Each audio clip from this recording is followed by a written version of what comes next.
Alafia, greetings everyone. So I was supposed to get a haircut today, but that did not happen. So the scarf will have to do for today. Also, it's hella people at my house right now, a lot of family and stuff. So it's very loud. So I decided to come and just film this video in the car instead. But yeah, welcome to my channel. My name is Lance and I also go by The Alchemist. I decided to change the name of this channel just because I felt like The Alchemist really resonated with me more, and just the different things that I'm doing on this YouTube channel I feel are reflections of my alchemy. So over this past weekend, I went to Las Vegas and I went through the proper ceremony with my godparents, or you might also hear other terms like padrinos, to receive my Elekes. So I currently only have the Elekes for Shango and Oya right now, and I will get into why that is in a second. But I wanted to talk in this video today about what are Elekes, how do you receive them the proper way, as well as just some general maintenance tip for when you get yours, or just if you're interested in this information, or you want to just learn a little bit more about Ifa or the Orisha. Before I do get into this, I just want to say that if you are an Ifa priest yourself, please do feel free to chime in and give your insight and your perspective. I have so much respect for this tradition and I just want to make sure that I'm representing it properly. So I definitely welcome that. It is within my life Odu is to become a Babalo Orisha, so I definitely do take this serious. And I'm not on here just to talk. I'm really getting into this and living this tradition. So yeah, let's just get into it. So first of all, and I do have notes if you see me looking down, but first of all, what are Elekes? So Elekes translates to beads in Yoruba, which is essentially what these are. They're beads. Now what these represent is a consecrated relationship between you and the correlated Orisha of the beads. Elekes essentially consecrate that relationship, but they also give you that Orisha's protection and just their guidance, and you're kind of carrying their energy with them when you wear the Elekes.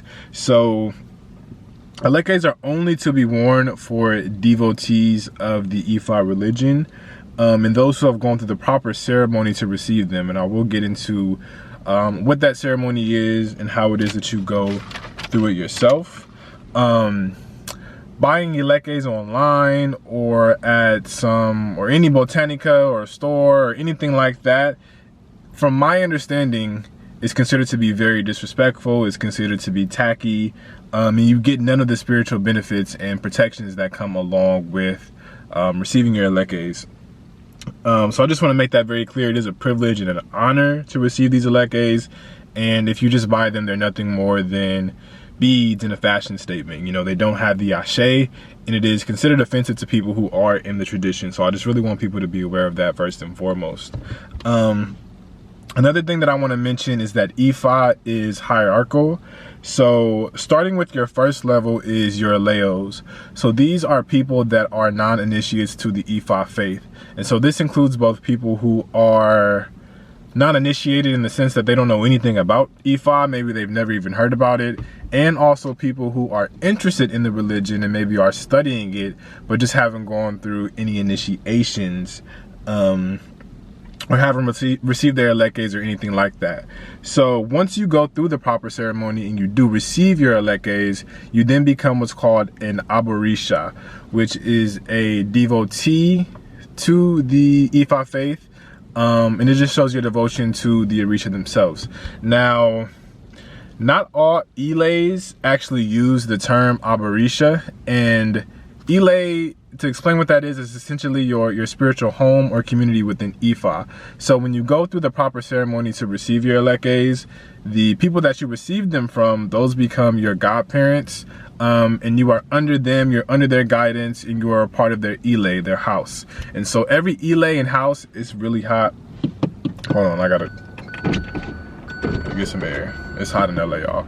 But you know, you're under their guidance, and those are the people that you go through to get your readings, to answer any questions about Ifa, and to just essentially, I'm also not supposed to be parked here, I just see someone. But they are who you go through to move throughout Ifa. And if I have to move, I'm gonna just edit that out. But yeah, so starting with that, not all Elekes actually use the term Abarisha. Some of them just consider Abarishas to also be Aleos, just because receiving your Elekes is not an initiation. Rather, it's just a ceremony that you go through that is the first step into Ifa, which eventually leads into initiations if it is a part of your life Odu to do so. For some people, it's not a part of their destiny to go beyond receiving Elekes, and for some people, it's not even in their destiny to receive Elekes at all. So that's something to be aware of. Now, once you go from Aleo, and then you receive your Elekes and you become an Abarisha, and then beyond that, there are different levels of priesthood within Ifa that you go through initiations to be a part of. So just like I mentioned in the beginning of the video, it is a part of my my life Odu, my destiny is to become a Babalorisha, which is a priest within the Ifa tradition that essentially serves as a godparent or godfather to other initiates. So now just getting into how did I personally receive my Elekes, why do I only have 2 versus the 5, etc, etc, etc. So I got my first reading with a Babalawo in Nigeria earlier this year, right? So I got that reading. I ended up getting a second reading with the Baba here in Los Angeles. I got a third reading with an Iya in Houston, and then a 4th reading with the Baba that I'm now under in Las Vegas. And with all 4 of these Babas, essentially being a priest within Ifa is something that kept coming up within my readings. And so when I got to the final Baba, the one that was in Vegas, and it came up, I decided, okay, I'm going to take this serious. I've already been interested. I've already been studying. I feel called to it as it is. So let me go ahead and go forward and just progress within the tradition. And so during that reading, it came up that, you know, I needed to receive my Elekes for Oya and Shango. And now keep in mind, when I was saying how every Ile, every house within Ifa, they may do things a little bit differently. So within my Ile specifically, they allow Ifa to speak for you. So my godparents, they have other godchildren, for example, who only have 1 Eleke at the moment. Maybe they have all 5, or they received all 5 at the moment, or maybe they received 2 and then got another later, etc, etc, etc. So the way that we do it is that they allow Ifa to speak. So they perform readings, and whatever comes up is whatever that you would get. So for me, when I got my reading, it was Oya and Shango. I also found out that Shango was my head Orisha, and you know, that's essentially your parent Orisha, that's your guardian Orisha, and that is who is expected to walk with you for the majority, if not all, of your life. Now, traditionally speaking, finding out who your head Orisha is not something that comes up in a reading per se. That is generally something that you find out in an initiation of some sort, or of different sorts. But if that Orisha has an affinity for that specific Odu that you're currently in, and now keep in mind, this might get all confusing, so if you have any questions, definitely feel free to ask. You have what's called an Odu that is over your life, which is your life destiny, and you also have Odus that are more so destiny in the sense of your current going. So you have an overall destiny that you are expected to live up to and live into, and keep in mind, you do have free will within Ifa, but that's a whole nother topic. But then you also have Odus that will tell you like what's going on within your current life. So my overall Odu is to become a Babalorisha, and my Odu at the time, that was sort of just my current life Odu, not my lifetime destiny Odu was saying, okay, it's time for him to get these two Orishas. And it also came out in that Odu that Shango was over my head. And for whatever reason, that's what Ifa decided that I needed to know at that given second. Now, that's not the usual way that you find out. Usually it is an initiatory thing, but Ifa is very individualistic to each person's destiny and their spiritual journey. And so, you know, it just came up for me, and that was what I needed. I found out that Oya was my mother Orisha, and at my feet, Shango at the head, Oya at the feet, and she was the one to balance out that energy with Shango. But I am a child of Shango. That is my head, my guardian. So yeah, that's how I got my Elekes. It came up in a reading. I went ahead and went to Vegas. I went through the proper ceremony to have them consecrated and to have that ashe put in them, and now I wear them every single day. And I hope I'm not confusing anyone. I'm just hot and kind of looking around and making sure that I don't get in trouble here. But so now I just want to get into some general do's and don'ts about the Elekes. So let me just pull up my notes. And also, I'm planning to make a video about Shango and just Shango's story. What are his children like?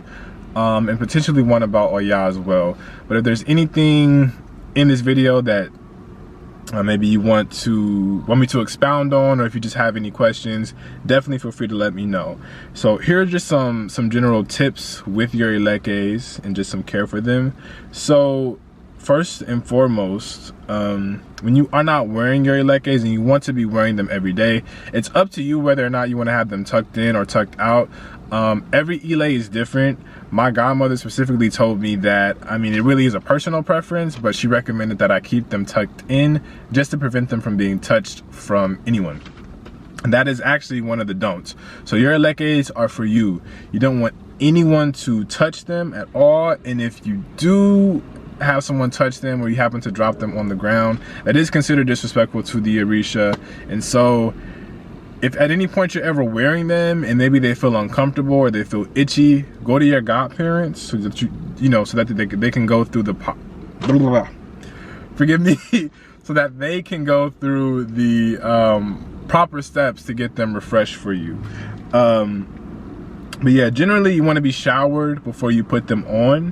When you're not wearing them, you want to have them sitting in a white cloth, untangled, somewhere that's comfortable and safe.